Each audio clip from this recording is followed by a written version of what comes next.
안녕하십니까.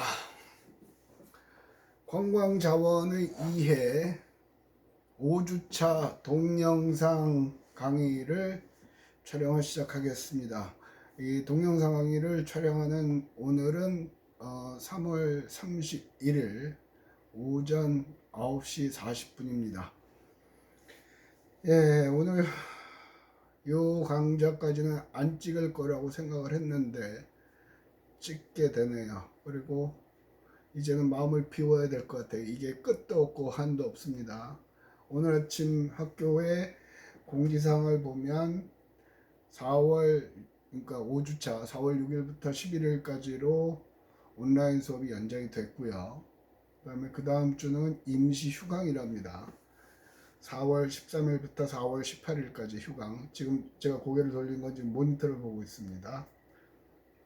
그리고 등교일은 4월 20일이 되네요. 그리고 공지사항에 의하면 중간시험은 폐지라고 되어 있는데 교수 재량으로 수시시험을 볼 수 있다고 그러죠. 어쨌든 저는 중간시험을 보겠습니다. 그래서 딱히 시험 기간이 정해지지 않을 것 같아요. 공식적으로 중간시험 폐지라고 그랬기 때문에. 그래서 저 같은 경우는 수업 시간을 이용해서 중간시험을 보도록 하겠습니다. 중간시험 보는 날짜는 최소 일주일 전에 여러분에게 공지를 하도록 하겠습니다.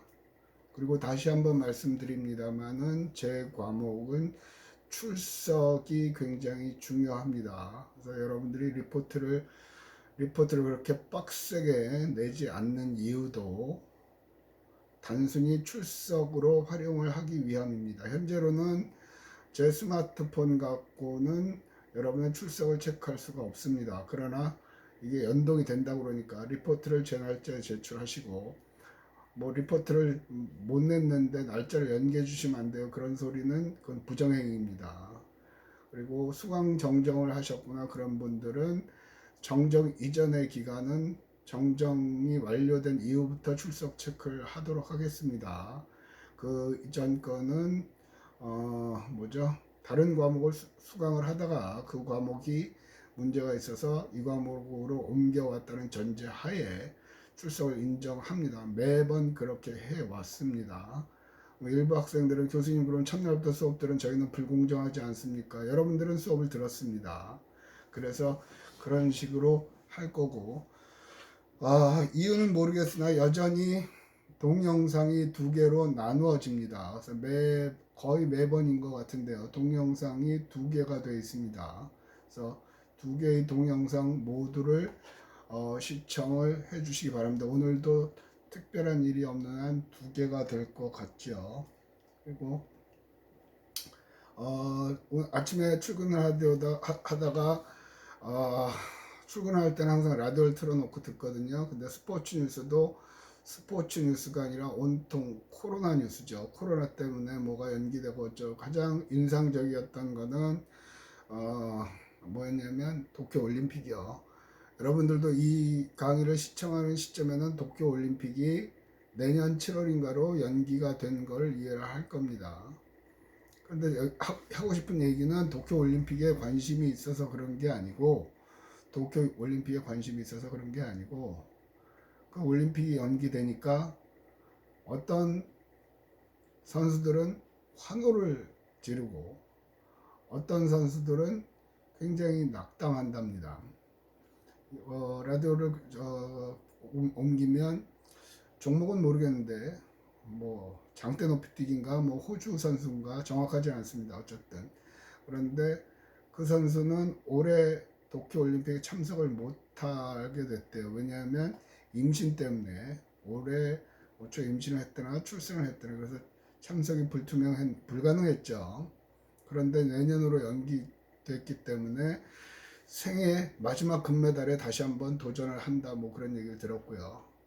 반면에 어떤 종목의 선수들은 테니스 선수였던 것 같은데 페드런가 뭔가 하는 선수였던 것 같은데 올림픽에서는 금메달을 한 번도 못 해봤답니다. 그래서 올해 최선을 다해서 도전을 하려고 했으나 연기가 됐죠. 근데 문제는 그 선수는 이제 거의 40 가까이 되는 것 같아요. 운동을 하시는 분들은 40 정도면 굉장히 나이가 많은 거죠. 그러니까 점점 더 힘이 들어진다 이거죠. 근데 이 얘기를 하는 이유가 뭐냐면 포인트는 그겁니다. 어떤 제도건 어떤 변혁이건 누구에게나 공평한 거는 없습니다. 살아보니까. 그죠?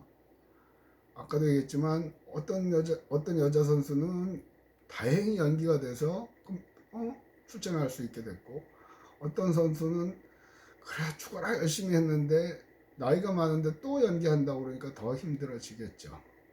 참 세상은 공평하다고도 할 수 없고 불공평하다고도 할 수 없는 그런 사태죠.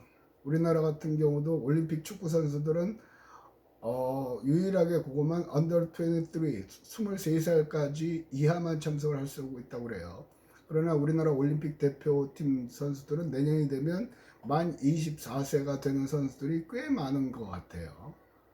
그러니까 연기가 됨으로 인해서 그 선수들은 특별한 구제책이 없는 한 또다시 축구 올림픽 대표를 뛸 수가 없는 거고, 반면에 그 밑에서 준비하던 선수들은 또 기회를 잡겠죠. 자, 세상은 나의 의지와 상관없이 여러 가지 사건들, 이벤트라고 그러죠. 그런 것들이 생깁니다. 그래서 다시 한번 얘기합니다만 포인트는 뭐냐면 주변 여건에 너무 승질 내지 말고, 저희 집 식구들도 거의 지금 막 짜증 내기 시작했어요. 맨날 집에만 갇혀 있으니까. 근데 이 상황에서 내가 할 수 있는 최선이 뭔가를 고민을 하시고 하나씩 하나씩 실행해 나가는 게 인간으로서 우리가 할 수 있는 것입니다. 또 어저께 뉴스는 70%까지 가정당 100만 원씩을 준대나 어de나 그러는데, 그러면 70%까지 그러면 71%에 해당되는 사람도 있을 거고 딱 70%에 걸리는 사람도 있을 거겠죠. 그럼 또 71%는 무슨 근거냐고 또 난리를 칠 거고, 70%는 조용히 이득을 보니까 고맙다고 생각을 하게 될 거고, 세상 이치가 그런 것 같습니다. 자, 71%가 되는 사람을 생각해 봅시다. 그런 경우도 결정이 되고 난다면 바꿀 수가 없어요. 바꿀 수 있다 그러면 모르겠지만, 그러니까 바꿀 수 있는가 없는가 고민을 해보고, 바꿀 수가 없다 그러면 얼른 생각을 바꿔야 되겠죠. 그래 그래도 나는 상위 30%네, 고마운 일이네, 속은 상하겠지만 적응하는 거 말고는 방법이 없습니다. 됐죠? 또 이번 주 들어서는 부산 같은 경우는 오늘 3월 31일 시점에서 여러분한테 강의 녹화를 하고 있는 이 시점에 오후에는 부산관광공사에서 심사를 하나 해야 돼요. 그런데 코로나 때문에 관광공사로 오지 말고 오후 1시부터 연구실에 대기하고 있고, 온라인을 통해서 심사를 하고 카톡으로 그 제안업체에 대해서 질문을 해야 되고 그렇게 한다고 그러는 것 같아요. 또 내일은 부산 모 구청에서 하는, 얘기하면 안 된다고 그래서 축제 또 심사를 하러 가야 됩니다. 거기는 또 오라고 그래요. 자, 이 포인트는 뭐냐면, 세상이 망할 것 같고, 우리는 지금 확진자가 10,000명이 안 넘었죠. 미국은 지금 몇만 명이 되는 것 같고, 이탈리아는 수천 명이 지금 사망하는 단계까지 그리고 있죠. 그럼에도 불구하고 지구는 돈다. 한쪽에서는 관광공사에서는 하는 거, 그것도 정확한 프로젝트를 얘기를 안 하겠습니다. 그건 또 발설하면 안 된다고 그래서 심사라고 그러죠. 못 오게 오면 안 된다고 그러니까 온라인으로 하고, 부산시의 한 구청에서는 축제를 개최할 것도 준비. 그러니까 그 사람들은 다음을 벌써 준비를 하기 시작하는 겁니다. 그러니까 포인트가 뭐냐면, 아무리 힘들어도 세상은 돌아갑니다. 멈출 것 같아도. 지금 이슈는 고등학생들, 고3 수험생이죠. 고3 수험생도 수시 어쩌고저쩌고 잘은 모르겠어요. 우리 집은 입시 끝난 지가 꽤 돼서 그러니까 그것 때문에 뭐 연기를 하네 마네 그러고 난리죠. 연기를 하게 되면 그로 인해 또 득을 보는 사람도 있고 그로 인해 피해를 보는 사람도 있습니다. 참 어려운 거예요. 모두를 만족시키는 해법을 찾기는 어렵습니다. 다시 한번 합니다. 그런 거에 일희일비 하다가는 아무것도 못합니다. 내 능력으로 할 수 있는 선에서 내가 준비할 수 있는 최선을 다해서 하는 것이 우리가 할 일입니다. 자, 조만간 그래도 이번 학기에 만나겠죠? 그죠? 만나겠죠? 자, 본격적으로 강의를 시작을 하겠습니다. 여러분 교재를 갖고 강의를 하겠다고 그랬고요. 신관광자원어. 지난 시간에는 교재 36페이지 관광자원을 정의해보면 매력과 임의성이 있어야 된다. 관광활동을 하기 위한 필요한 요소다. 또 보존, 보호가 필요하다. 관광자원이 지닌 가치는 시대와 사람에 따라 변한다. 그러면서 뭐 여러 가지 예를 들었고요. 그 다음에 마지막 거를 얘기를 다음 시간에 합시다 하고 끝을 냈던 것 같죠. 관광자원은 비소모성과 비이동성을 가진다. 비소모성. 이거는 소모품이라는 것은 쓰면 없어지는 거죠. 근데 관광산업에 쓰이는 각종 관광자원들은 쓴다고 없어지지를 않아요. 예를 들어 봅시다. 해운대에 100만 명이 왔다고 칩시다. 그러면 내년에 해운대 바닷물이 줄어드느냐? 아니죠. 줄어들진 않아요. 100만 명이 왔든 1000만 명이 왔든. 그죠? 달아 없어지지 않는다는 겁니다. 대부분의 다른 자원들은 쓰면 없어집니다. 석유도 파내고 다 파면 없어지죠. 구리도 없어지죠. 그러나 관광 자원은 영속적으로 갑니다. 이게 세계 각국에서 관광에 신경을 쓰고 눈독을 들이는 이유 중에 하나입니다. 그래서 관광산업은 갑니다. 아마 여러분들이 항공산업론이 2학년 과목인지 항공산업인지 여행사를 모르겠다. 한 교수님 강의하는 게 뭔지 모르지만 한 교수님이 아마 특강 형식으로 하셨다고 그런 것 같죠. 이 난리가 지나면 관광 수요는 폭발적으로 늘어날 것이다. 그래서 관광 수요는 억압 수요거든요. 여행을 가려던 물론 이제 난리가 진정이 되었죠.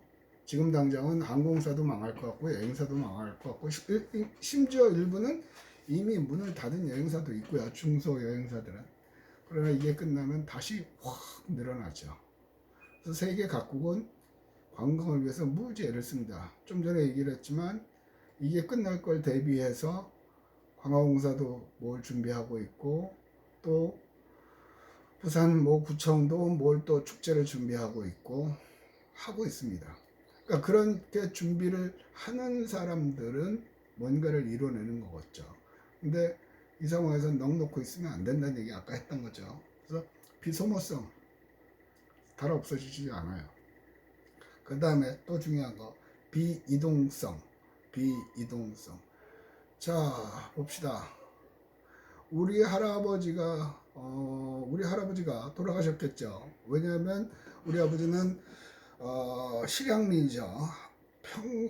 함경도 함흥인가 고향이신 걸로 알고 아버님도 돌아가셨어요.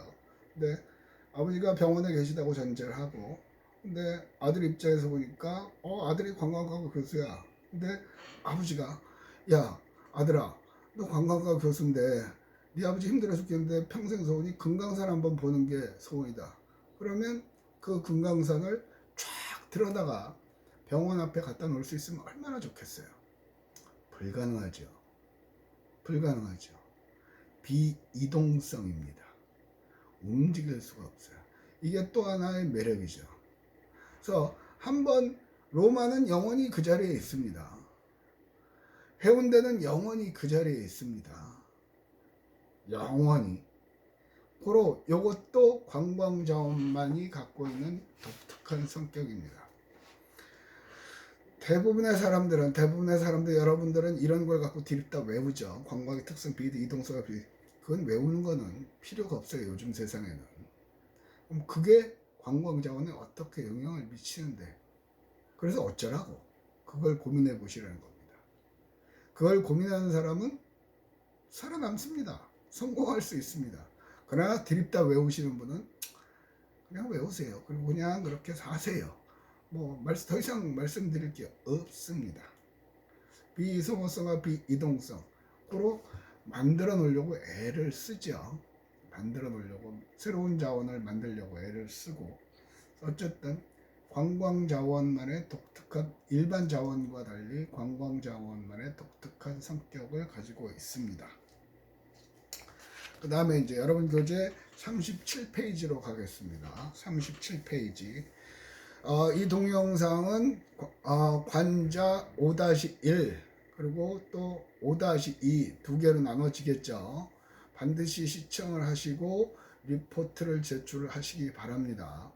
동영상을 시청을 안 하시고 그냥 리포트만 보고 제출을 하셔도 제 입장에서는 어떻게 할 방법이 없죠. 그래서 이번 관광영어는 지난 강좌부터 그랬고요. 이번 강좌부터는 동영상 중에 리포트를 부여를 할 겁니다. 뭐 잊어버리고 끝나면 다시 쓰겠죠. 잊어버렸다 그러면 그럴 계획이고요. 자, 여러분 여기 37페이지요. 관광 서비스 생산 요소의 관광 자원의 개념에 보면 밑에 박스가 있는데요. 이거는 수업 시간에 설명을 해야 되는데 맨 밑에 패러그래프 봅시다. 관광 행위는 재화, 시간, 여행 등의 함수로 표시된다. 위에 여러분들 싫어하는 수학적인 기호 y는 fx 중학교 때 했던 그런 게 있는데 굳이 그런 거 알 필요 없어요. 설명을 할게요. 관광 행위는 재화, 시간, 여행 등의 함수로 표시된다. 즉 관광 행위는 재화, 시간, 여행 등이 관계가 있다. 그들에 의해서 관광행위가 일어난다. 교수님 말이 짜증나게 어려운데요. 예, 쉽게 해줄게요. 관광행위는 재화, 시간, 여행 등의 함수로 표시되는데 재화는 뭐예요? 돈. 관광행위는 돈이 있어야 된다는 거죠. 돈이 없으면 못 움직이죠. 돈이 없으면 못 사 먹죠. 돈이 없으면 노숙해야 되죠. 그죠? 돈이 들어간다는 얘기예요. 그 다음에 시간. 열심히 일한 당신 떠나라. 그러니까 떠나고 싶어도 출근을 해야 되면, 떠나고 싶어도 학교 수업을 들어가야 되면, 그죠? 못 가는 거죠. 시간. 그 다음에 여행이 포함돼. 여행이라는 건 움직여야 된다는 거죠. 집에서 한동안은 그런 얘기도 있었죠. 냄새나는 TV, 소리가 들린다면 냄새, 느낌, 그런 건 안 되죠. 우리 4D 영화인가요? 4D인가요? 3D, 4D 영화 있죠. 막 흔들어주고 바람도 씩씩 불고 막 그러는데 물도 가끔은 뿌려주고 끝나고 나면 왠지 찝찝해요. 생동감 있게 하려고 하나 그걸 전해주지는 못하죠. 없는 것보다는 낫겠지만 여행은 반드시 그곳으로 이동을 해야 됩니다. 우리 관광장에서 관광은 특정 목적, 자신의 일상 거주지를 떠나서 특정 목적지에서 체제하다가 돌아올 때까지, 떠나고 돌아오는 이동이 포함된다는 거죠. 이동. 그러면 여기서 위에 박스에도 관광행위 이퀄 F 가로 열고 재화, 시간, 여행 이렇게 해놨거든요. 근데 그러면 이것만이 관련이 되느냐? 아니죠. 쉽게 봅시다. 전염병 관련되죠. 지금 코로나19 관련이 되죠. 못 가잖아요. 근데 그건 왜 뺐어요?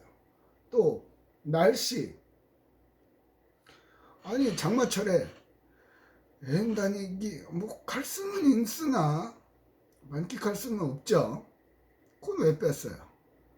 또 개인의 건강 상태, 관절염이 있어요. 캐펜팩을 붙인 데가 나고 별짓을 다 하죠. 그죠? 건강해야만 여행을 다니고, 그것도 왜 뺐어요? 여기서 관계되는 거는 갖다 붙일 수 있을 만큼 붙일 수 있습니다. 수도 없이 찾아낼 수 있겠죠. 그런데 이렇게 해놓은 거는 요걸 대표적인 걸 하고 나머지는 조건에서 배제하는 거예요. 그러니까 이게 딱 부러지게 요 정의만 옳은 건 아니에요. 쉽게 설명을 하려다 보니까 이렇게 쓴 거죠. 그래서 다른 거는 없는 걸로 간주하고 그렇게 설명을 하는 겁니다. 그러니까 굳이 신경을 쓸 필요 없고, 가장 대표적인 것 재화, 시간, 여행의 함수로 표시된다, 이렇게 생각하고요.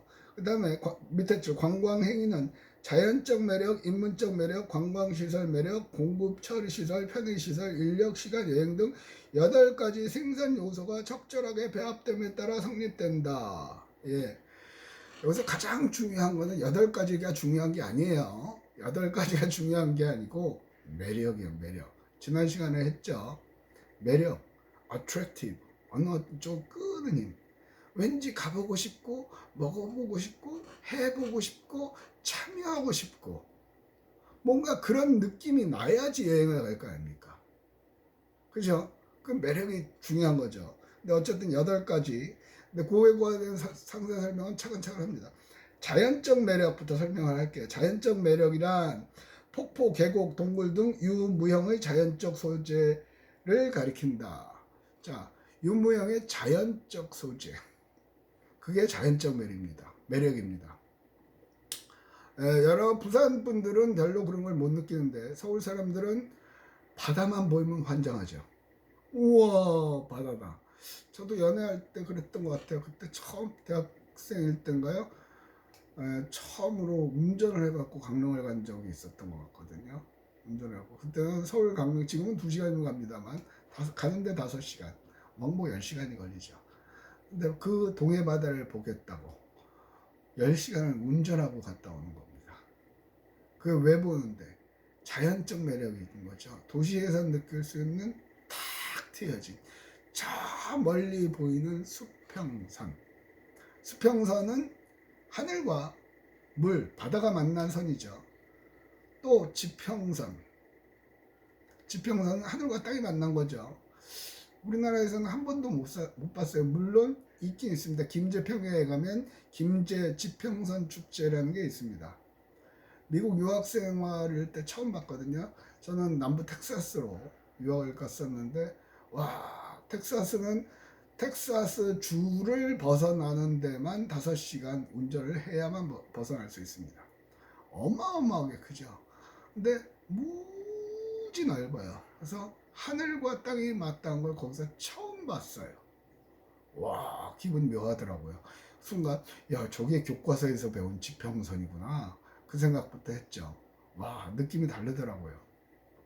근데 어쨌든 못 보던 걸 보니까 독특한 거, 그런 거에 신기함을 느끼는, 그게 자연적 매력이고요. 그 다음에 인문적 매력. 여기에는 민속, 성곽, 행사 등 유무형의 인문적 소재를 가리킨다. 자, 인문적 매력. 이거는 대부분 관광 자원하면 자연적 매력만을 생각합니다. 네, 이제 트렌드가 바뀌었죠. 인문적 매력입니다. 쉽게 말하면 뭐가 있을까요? 여기서는 교과서에는 뭐 민속, 성곽, 행사, 그러니까 민속, 광안리 어방 축제, 동네 야류인가요? 뭐 그런 것들을 얘기하는데, 쉽게 설명을 하면 여러분들이 부모님하고 여행을 가다 보면, 그걸 얘기해 보세요. 레트로죠, 레트로. 여러분들은 교련복 세대가 아니에요. 저는 고등학교 때 교련이라는 과목이 있었어요. 교련복을 입고 가짜 나무 고무로 만드는 총, 거기다 모래를 씌워서 약간의 무게감을 주고, 그러면서 총검술 같은 것도 했고, 또 여자 고등학교 학생들은 총검술 대신에 간호, 누구나 환자하고 이렇게 묶어서 들것을 나르고, 뭐 그런 훈련들을 했단 말이에요. 그게 고등학교 정규 과목이었어요. 심지어 대학교 1학년 때 저는 대학교 1학년에 체육도 있었어요. 체육. 대학생인데. 옛날 얘기죠. 그런 얘기를 들으면, 와, 교수님 졸라 늙었는데요? 뭐 그런 얘기까지 하세요? 예, 그게 인문학적 매력이라는 겁니다. 쉽게 말하면 뉴트로. 여러분은 가보지도 않았던 옛날, 여기 있다가도 가야에도 하나 있었다가 없었죠. 옛날 목욕탕을 커피숍으로 만들었죠. 독특하다고 가요. 그죠? 또 경주에 가면 교련복을 입고 사진을 찍기도 하고, 영화 세트장 가면 뭐 전주에 가면 한옥마을 가서 한복을 입고 찍기도 해요. 그런 거예요. 그게 인문학적 매력. 인문학이라는 건 이제 여러분들이 이제 저하고는 3학년 때인가요? 문화관광론이라는 과목을 합니다. 그거 역시 만들어낸 과목이죠, 제가. 만들어낸, 옆으로 또 샌다. 세면 안 돼요. 어쨌든, 이런 분야의 요소들은 굉장히 유망한 관광 자원입니다. 자, 여러분들이 어렸을 때 하던 놀이들이요. 여러분들이 어렸을 때 보던 만화 영화 같은 거. 쉽게 말하면 여러분들이 그걸 봤는지는 모르겠는데 응답하라 시리즈 있잖아요. 응팔, 응사 뭐 그런 거 있었던 거예요. 대박 났었죠. 그게 뭐예요? 인문학적 매력이라는 거예요. 그리고 사람들의 성 같은데, 궁궐 같은데 옛날 사람이 살던 곳이죠. 또 포항의 구룡포 같은 거, 동백이 나오는 그 촬영지역. 그게 사실은 일제시대의 일본 사람들의 집단 거주처입니다. 일본 사람들의 가옥들이 많이 남아있죠. 그래서 전문용어로는 적산가옥이라고 그래요. 그래서 그래서 빨간 집인가 그랬죠. 저는 무식하게. 근데 그게 아니고 적의 재산인 가옥, 집이란 말이에요. 적산가옥들. 한동안은 그게 관광 자원으로 하기가 굉장히 힘이 들었어요. 왜냐하면 제 윗세대까지도 일제히 지배를 받으시던 분들이죠. 그러니까 그거를 관광 자원으로 한다는 거에 분개하시는 거죠. 또 사실은 지금은 희미해졌지만 벚꽃이요. 지금 촬영하는 이 시점에 동의대학교 캠퍼스는 벚꽃이 만개했습니다. 어떤 의미에서 보면 어저께인가요? 한 교수님하고 식사하러 가면서 그런 얘기를 했거든요. 야, 진짜 그 전에구나. 대학원생이 이제 와가지고 어쩌고저쩌고 하다가 같이 이제 식사하러 가는 자리에서 요즘도 막걸리 축제 하나요? 뭔 막걸리? 예, 그 아이가 학교 다닐 때만 해도 한 4, 5년 됐을 거예요. 그때만 해도 봄에 벚꽃이 피면 각 학회에서 학과장들에서 막걸리 축제를 했습니다. 저 밑에서 주로 참여하는 사람들은 1학년, 2학년들이죠. 근데 그러면서도 시대가 어느 시대인데, 근데 지금 1학년들은 진짜 불쌍해요. 대학이라는 데를 처음 들어온다고. 지금 1학년들은 올해 고등학교에서 졸업을 했지만 졸업식도 못했죠.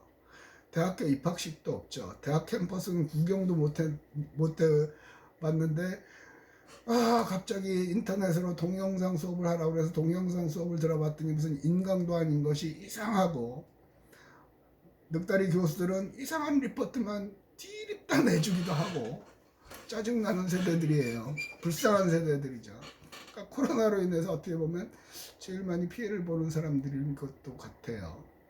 어쨌든 자, 인문학적 매력, 그거는 이제 문화관광론 시간에 구체적으로 설명을 하겠습니다만, 어쨌든 자신이 어렸을 때 살던 그런 기분들, 그런 느낌들, 그게 관광 자원이 될 수 있습니다. 그리고 됩니다. 엄마 아빠랑 가보면 무슨 한정식집 가보면 맷돌도 갖다 놓고 절구도 갖다 놓고 뭐 어쩌라고. 근데 그거 보고 막 말들이 많죠. 그죠? 또 축제 같은 거 할 때, 시골의 축제들 같은 거 하면 체험 프로그램으로 뭘 하냐면 장작배기 같은 걸 해요.